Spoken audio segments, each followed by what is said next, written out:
নমস্কার, আমার বাংলা নিয়ে আমি অতনু রয়েছে আপনার সঙ্গে। আমার বাংলা শুরুতেই আবহাওয়ার খবরে নজর রাখা যাক, তার কারণ আজ ফের নামলো পারদ। প্রথমে কলকাতার তাপমাত্রা কত সেটা একবার দেখে নেওয়া যাক। কলকাতার সর্বনিম্ন তাপমাত্রা আজ 12.6 ডিগ্রি সেলসিয়াস, যা স্বাভাবিকের থেকে 2 ডিগ্রি কম। কারণ গতকাল সর্বনিম্ন তাপমাত্রা ছিল 13.7 ডিগ্রি সেলসিয়াস, তার থেকে আজ আরও একটু ঠান্ডা এবং আগামী 2-3 দিন এরকমই শীতের আমেজ থাকবে।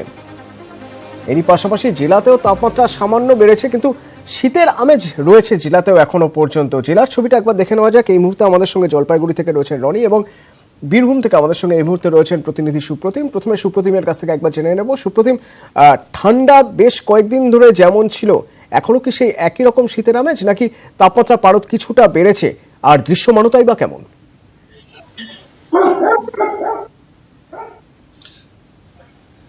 দেখো, বেশ কয়েকদিন ধরেই কিন্তু বীরভূমের জেলাবাসী তারা কিন্তু ঠান্ডার আমেজ চুপটি উপভোগ করেছিলেন।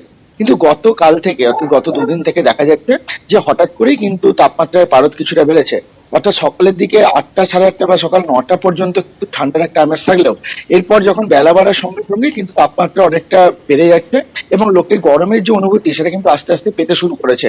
এবং তখন কিন্তু দুপুরের দিকে মানুষ আর প্রায় গরম জামা কাপড় ব্যবহার করছে না বললেই চলে। অন্যদিকে সকালের দিকে যে দৃশ্যমানতা, অর্থাৎ ভোরের দিকে কিন্তু কুয়াশা থেকেই যাচ্ছে। অর্থাৎ সেই সময় কিন্তু যান চলাচলে যেরকম অসুবিধা হওয়ার কথা বা ঠান্ডায় যেরকম মানুষের হওয়ার কথা, ঠিক সেরকমই কিন্তু একটা আবহাওয়া থাকছে।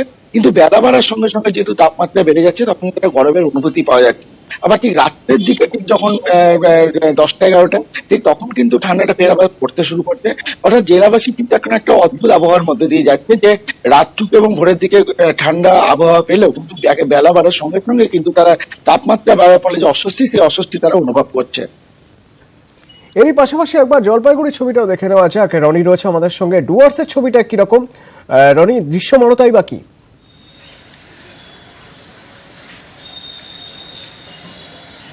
অতটু সকাল থেকেই কিন্তু ঘন কুয়াশায় ঢাকা ছিল জাতীয় সড়ক, রাজ্য সড়ক, এবং কুয়াশার ঘনত্ব কিন্তু গতকাল সন্ধ্যার থেকেই শুরু হয় এবং যার ফলে কিন্তু ঠান্ডার আমেজও মারাত্মকভাবে ছিল। তবে আজকে সকালের পর থেকে কিন্তু যখন সময় বাড়তে শুরু করে, কুয়াশার ঘনত্ব কিছুটা কমে, সূর্য উঠেছে, রৌদ্রোজ্জ্বল পরিবেশ এবং পিকনিকের আমেজ কিন্তু গোটা ডুয়ার্স জুড়ে রয়েছে।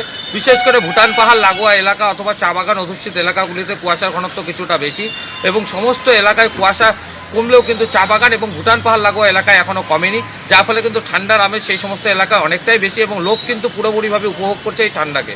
অতনু, ধন্যবাদ রনি, ধন্যবাদ জানাবো সুপ্রতিমকেও। বীরভূম থেকে সুপ্রতিম আমাদের সঙ্গে ছিলেন এবং আমাদের সঙ্গে রনি ছিলেন। জলপাইগুড়ি থেকে জানাচ্ছিলেন জেলার আবহাওয়া এবং দৃশ্যমানতাই বা কেমন সে বিষয়ে। এরই পাশাপাশি যে খবরে নজর রাখতেই হবে, কেন্দ্রের বিরুদ্ধে বিদ্রোহ এবার রাজ্যের। আয়ুষ্মান ভারত প্রকল্প ছেড়ে বেরিয়ে আসার কথা জানিয়ে দিল্লিকে চিঠি দিল রাজ্য সরকার। কৃষ্ণনগরের সভায় মুখ্যমন্ত্রীর বিস্ফোরক অভিযোগ, নির্বাচিত সরকারকে এড়িয়ে সমান্তরালভাবে রাজ্য চালাচ্ছে কেন্দ্র।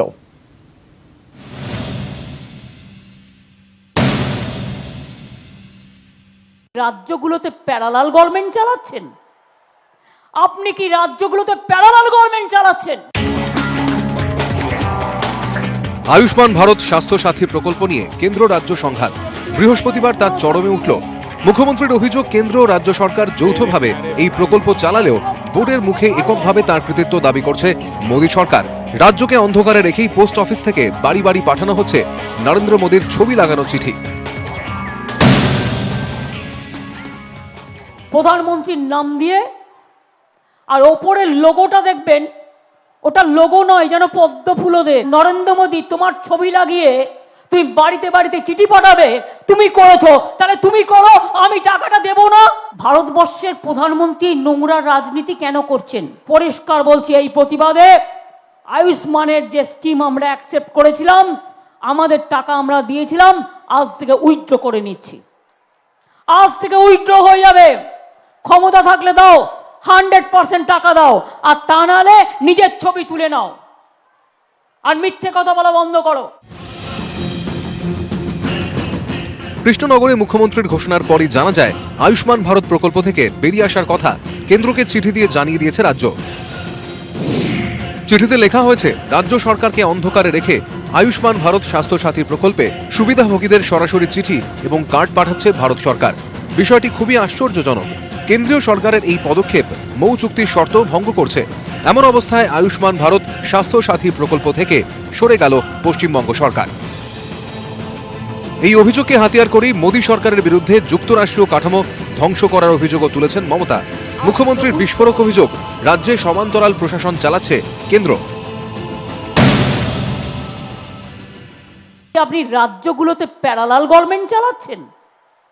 আপনি কি রাজ্যগুলোতে প্যারালাল গভর্নমেন্ট চালাচ্ছেন? কখনো এই জিনিস ভারতবর্ষে হয়নি। ভারতবর্ষে মোদী সরকার প্যারালাল স্টেট গভর্নমেন্ট চালাচ্ছে, প্যারালাল ইনস্টিটিউট চালাচ্ছে, প্যারালাল অ্যাডমিনিস্ট্রেশন চালাচ্ছে। ইলেকটেড গভর্নমেন্ট থাকা সত্ত্বেও কেন্দ্রীয় সরকারের নাক গলানি কেন হচ্ছে আমরা জানতে চাই। কেন্দ্রের কাছে কৈফিয়ত দাবি করেছেন মমতা। যুক্তরাষ্ট্রীয় কাঠামো রক্ষার স্বার্থে সতর্ক করেছেন অন্যান্য রাজ্যগুলিকেও। তার দাবি, বিজেপি ক্ষমতা থেকে সরলে রাজ্যেরই লাভ। প্রত্যেকটা স্টেট গভর্নমেন্টকে বলবো, ভালো করে নজর রাখুন। টোটাল মিসইউজ হচ্ছে গভর্নমেন্ট পাওয়ার।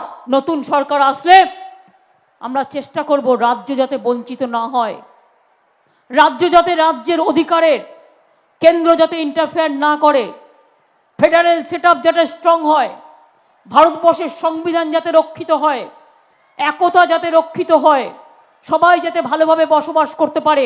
যুক্তরাষ্ট্রীয় কাঠামো সম্পূর্ণ ভেঙে দিয়ে রাজ্যগুলোর অধিকার খর্ব করে প্যারালাল স্টেট গভর্নমেন্ট চালাচ্ছে কেন্দ্রীয় সরকার। এইভাবেই নদিয়া সভা থেকে বিজেপি সরকার ও প্রধানমন্ত্রী নরেন্দ্র মোদীকে তীব্র আক্রমণ করলেন মমতা বন্দ্যোপাধ্যায়। ক্যামেরায় পিন্টু সরকারের সঙ্গে রঞ্জিত সরকার ও তুহিন দাসচন্দ্র, নিউজ 18 বাংলা। সামনে লোকসভা ভোট, তাই সংরক্ষণের টোপ। হোমওয়ার্ক ছাড়াই তড়িঘড়ি আনা হয়েছে বিল। কৃষ্ণনগরের সভায় তোপ মমতা বন্দ্যোপাধ্যায়ের।